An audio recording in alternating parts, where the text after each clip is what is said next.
Or you can make a joke and be like, well, green flags I look for, well, a girl that steals my hoodie yet again because, let's be honest, you look better in it anyway, right? Something funny, making her laugh.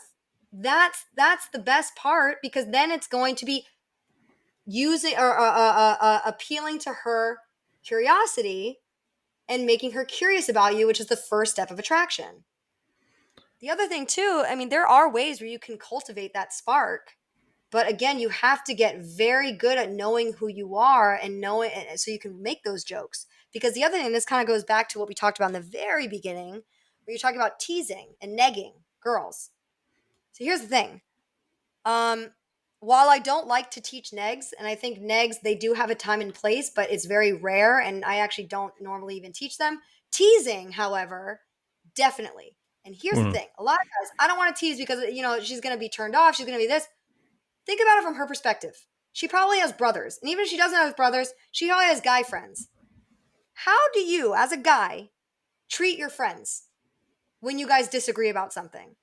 Is it like, oh, that's okay. Like, I also did, we don't have to agree on everything. Or, like, you just kind of change your answer to agree with him just because he's your friend. No, you riff on each other. You guys call each other stupid names. You guys make fun of each other all the time. It's out of love, right? You do this with your little sister too. So she sees that.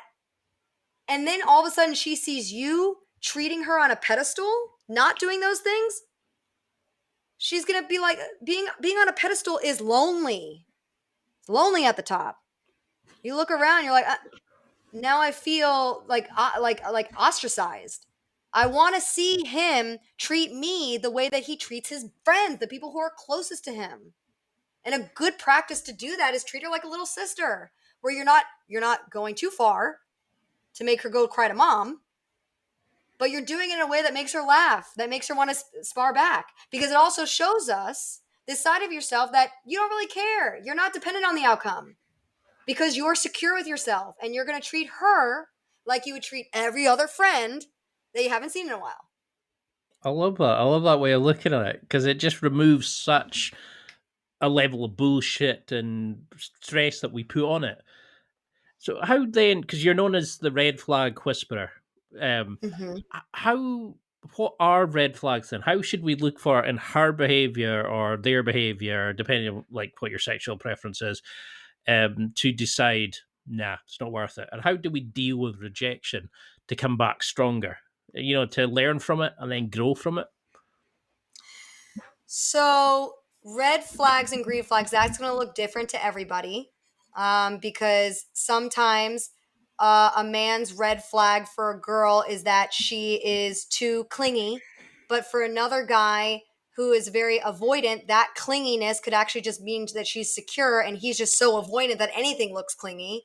You know Hmm. what I mean? So it's very different, it's very nuanced to the person.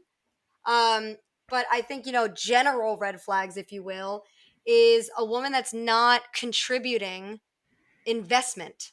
So investment is nothing more than just the time, energy, and sometimes financial commitments that she's actually giving back to you. Right? If you find yourself always being the one to reach out first, to set the date, to coordinate, to do the time and time and time and time and time again, okay, she's not interested. She's just trying to probably get free food from you. Move on.